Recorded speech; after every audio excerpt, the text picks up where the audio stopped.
matanda ako, natatamad na akong magsulat. Isipin mo, elementary ako hanggang high school ako yung secretary.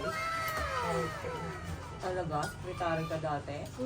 Maganda ka akong sumulat. Pero ngayon ako natatamad na. Pero pag ako'y nasisipag, maganda sulat. Maganda sulat. Sige, ano yan? Lista mo na yung Corn sangkap. beef, may cheese na, hotdog.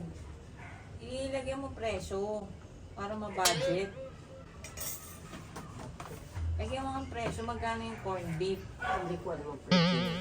Ano lang, estimate mo lamang mga magkano yung 1/4 na hotdog. 50 yata o 60. 60.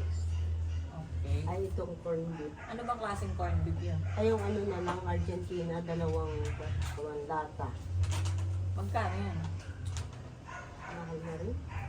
120 na siguro. Sama na. Ano pa? Tsaka pang menudo. Hmm.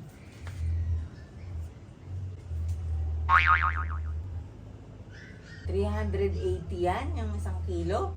Dito. Ano? Pinili? Baboy na pang minudro ang gusto naman. Atay. 1/4. 90, 1/4? Sabi ko sa iyo, Ande, magdala.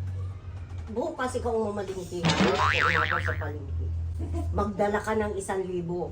Kung pagbalik mo, kung ano ang iyong Sige na, ano pa kulang? tasya ng mahal, patatas at carrots.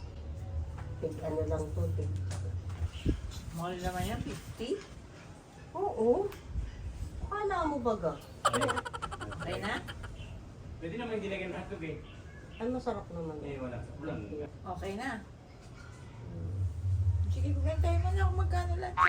Sabi ko sa'yo, pag magme-message ka, pipindutin mo na lang yung ayos lamang para hindi ka na nagtatype. Kaya mo, hindi ko alam yun. Maalam naman ako. Siguro na. Tomato sauce pa lang. 60.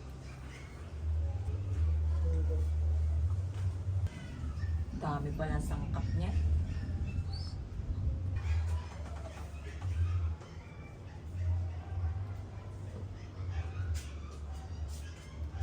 $870. Huh? 870. Ayan. Ipon mo. O, pag siya mo mga 300. Kasi tayo. Yan ka na lang pumarin sa labas. Nakikita ka na ganyan. Nakatakot nga yun. Nung araw, 100, di ba? Kasya na yan? Wala talaga. O yan? Ayan. Patay na tayo sa LPU. A prank!